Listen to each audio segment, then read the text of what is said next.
اور جس دیش کی عدالت عدل کرے، وکیل عدل لے کر دے، وہ دیش کبھی برباد نہیں ہو سکتا، وہ قوم کبھی برباد نہیں ہو سکتی، چاہے پانچوں دریا خشک ہو جائیں اور چاہے ساری بجلیاں چلی جائیں اور ہمارے پاس وہی ٹمٹماتی بتیاں ہوں اور وہی تیل کے چراغ ہوں، لیکن اگر میرے دیش میں عدل ہے تو دنیا کی کوئی طاقت ہمیں کچھ نہیں بگاڑ سکتی ہمارا۔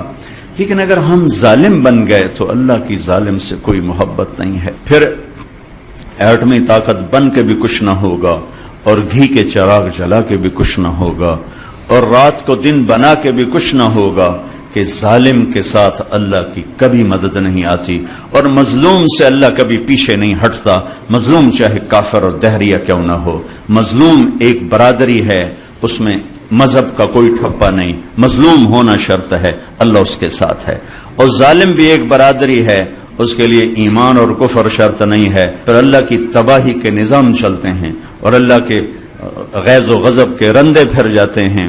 میں آپ سے گزارش کروں گا، آپ اپنی ذات سے شروع کریں، حکومت کا انتظار نہ کریں، آپ اپنی ذات سے شروع کریں۔ آج کے بعد میں اس اللہ اس کے رسول کی نافرمانی نہیں کروں گا، آپ کی عدالت میں کوئی بے نمازی، کوئی وکیل عورت، کوئی وکیل مرد بے نمازی نہ ہو، کوئی ظالم کا پشت پناہ نہ ہو۔ ہم یزید کو سب گالیاں دیتے ہیں، حسین کے لیے اب بھی آپ رو رہے تھے، لیکن کام سارے وہی ہوتے ہیں جس سے یزید کی تقویت ملتی ہے، حسین کو نہیں ملتی۔ حسین ایک استعارہ ہے مظلومیت کا اور یزید ایک استعارہ ہے ظلم کا۔ اب یہ قلم میں آپ کو دے رہا ہوں، لکھ لو، اب یزید کے استعارہ میں جانا چاہتے ہو یا حسین کے استعارہ میں جانا چاہتے ہو، یہ دنیا مٹ جائے گی، موت مٹا دے گی، ایک دن کسی کو یاد بھی نہیں ہوگا کہ طارق جمیل کون تھا اور احمد قیوم کون تھا اور چشتی صاحب کون تھے اور صدر صاحب کون تھے۔ قبریں مٹی میں مٹی بنا دیتی ہیں، یہاں کی ہر عزت دولت شہرت کی آخر انتہا یہ چند مٹھی خاک کے سوا کچھ نہیں۔ جاؤ بادشاہوں کی قبروں پر دیکھو، کھود کے دیکھو، خاک کے سوا تمہیں کچھ نظر نہیں آئے گا۔ اجل ہی نے چھوڑا نہ کسرا نہ دارا، اسی سے سکندر صفات بہارا، ہر ایک لے کے کیا کیا نہ حسرت سے دھارا، پڑا رہ گیا سب یوں ہی ٹھاٹھ سارا، جگہ جی لگانے کی دنیا نہیں ہے، یہ عبرت کی جا ہے تماشا نہیں۔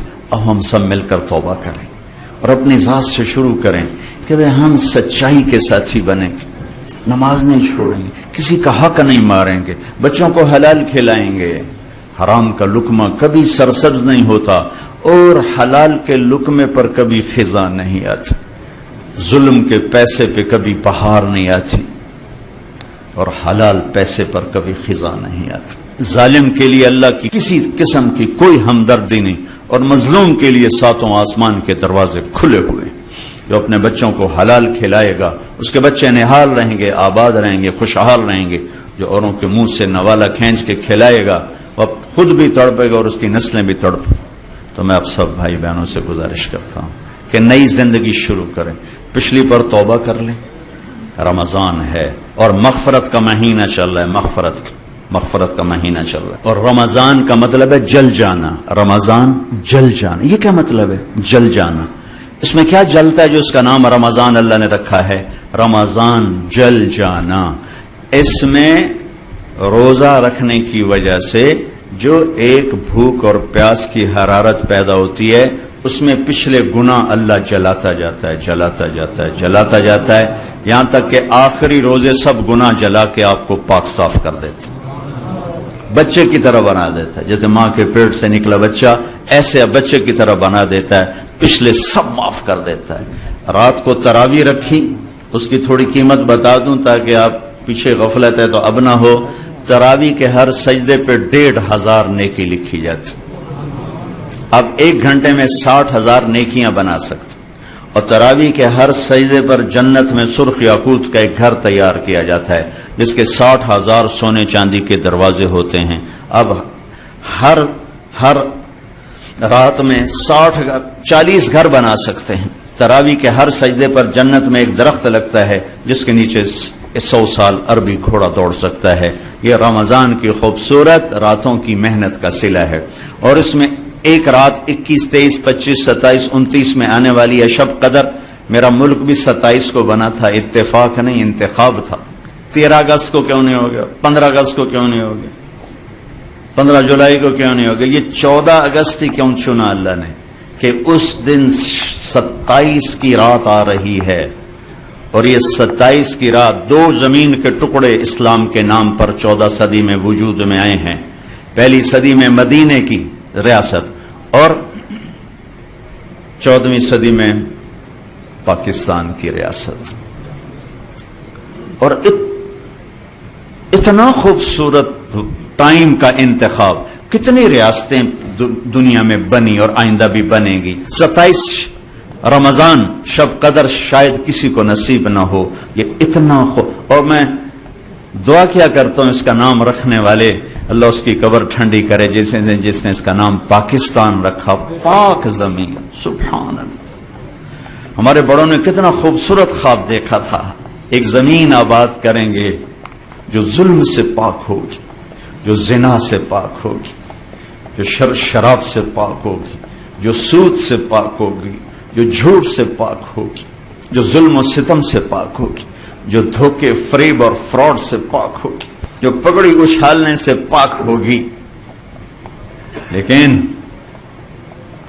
چمن میں تخت پر جس دم شہ گل کا تجمل تھا، ہزاروں بلبلیں تھی باغ میں ایک شور تھا غل تھا، کھلی جب آنکھ نرگس کی نہ تھا جز خار کچھ باقی، بتاتا باغباں رو رو یہاں غنچہ یہاں گل تھا۔ وہ لوگ قبروں میں چلے گئے خواب دیکھنے والے کہ ایک دیس بنے گا جہاں ماں کی عزت ہوگی، بیوی کا احترام ہوگا، بیٹی کی سر پہ چادر کو کوئی نہیں کھینچے گا۔ میرے تلمبا میں رنجیت سنگھ نے 1818 میں ملتان فتح کیا تو اس نے 3 بازار حسن بنائے، ایک ملتان میں، ایک کہروڑ پکا میں اور ایک تلمبا۔ تلمبا میرا ہوم ٹاؤن ہے، اس کے ساتھ ہی میرا گاؤں۔ تو ایک زمانے بعد خیال ہے کہ طوائفیں بھی تو کسی کی بیٹیاں ہیں، پتہ نہیں کس مجبوری نے ان کو اس گھنگرو پہنائے ہیں۔ میں نے تو جب ان سے مل کر حالات سنے تو میں سوچ میں پڑ گیا کہ طوائف ظالم ہے یا وہ سردار ظالم ہے جس نے گھنگرو پہنا ہے، یہ وہ معاشرہ ظالم ہے جس نے اس غریب کی بیٹی کو گھنگرو پہنائے۔ میرا تو کلیجہ پھٹ گیا۔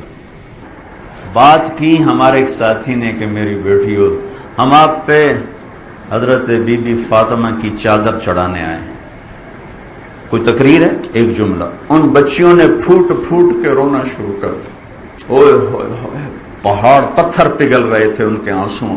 یہ دیس بڑا پیارا ہمیں ملا تھا، جغرافیائی لحاظ سے بھی عجیب و غریب ہے، معدنیات سے بھی عجیب و غریب ہے، اور انسانی صلاحیتوں کے لحاظ سے بھی عجیب و غریب ہے۔ تو بھائی اچھا مہینہ چل رہا ہے، ہم سب توبہ کریں، لوگوں کے حقوق سے نہ کھیلیں، لوگوں کے حقوق سے نہ کھیلیں۔ بڑا اوکھا معاملہ ہے، بڑی اوکھی عدالت، اللہ کی اپنی عدالت بڑی سوکھی ہے، لیکن لوگوں کے حقوق کی عدالت بہت خوفناک ہے، اور آپ اسی عدالت میں ہر وقت سٹینڈ کر رہے ہیں، ہر وقت 30-35 سال اسی کے اندر کھڑے ہیں۔ اگر آپ کا قلم نہ بکا، آپ کا ضمیر نہ بکا، آپ کے ایمان پہ ظلم کا داغ نہ لگا، تو آپ سب اپنے وقت کے جنید بغدادی اور عبد القادر جیلانی اور یہ رابعہ بصری ہیں۔ لیکن اگر یہ بک گیا پھر بڑے گھاٹے کا سودا، بڑے گھاٹے کا سودا۔ تو بھائی ہم اس مبارک مہینے میں توبہ بھی کریں، اللہ کی بارگاہ میں عہد بھی کریں کہ آج کے بعد ہماری عدالتوں میں ظلم نہیں ہوگا، ٹھیک ہے؟ اور کسی سے اگر آپ ناراض ہیں، لڑے ہوئے ہیں، صلح فرما لیں کہ رمضان میں جو لوگ آپس میں لڑے ہوں ان کی بخشش نہیں ہوتی، تو آپس میں صلح فرما لیں، معاف فرما دیں، ایک دوسرے کو معاف کریں، خود جا کے معافی مانگ لیں، فریقین میں صلح کرایا کریں، تو اس پر اللہ تبارک و تعالی آپ کے اگلے پچھلے گناہ معاف فرمائیں گے۔ اور بھوکا رہنے میں پیغام ہے غریب کی ہمدردی کا، اس لیے فطرہ رکھا۔ میں آخری بات، صدقہ فطر جو فطرانہ کہتے ہیں، فطرانہ عام طور پر اخباروں میں چھپ جاتا ہے گندم کے لحاظ سے، وہ کوئی آج کل 100-200 روپے بنتا ہے، لیکن اگر آپ کشمش کے لحاظ سے دیں گے، ہمارے نبی نے فطرانہ دیا کشمش، کھجور، کشمش کا فطرانہ ایک آدمی کا 2000 بن جاتا۔ تو آپ سب سے کہتا ہوں جب آپ فطرانہ دینے لگیں تو کشمش کے ریٹ معلوم کر کے اس کے لحاظ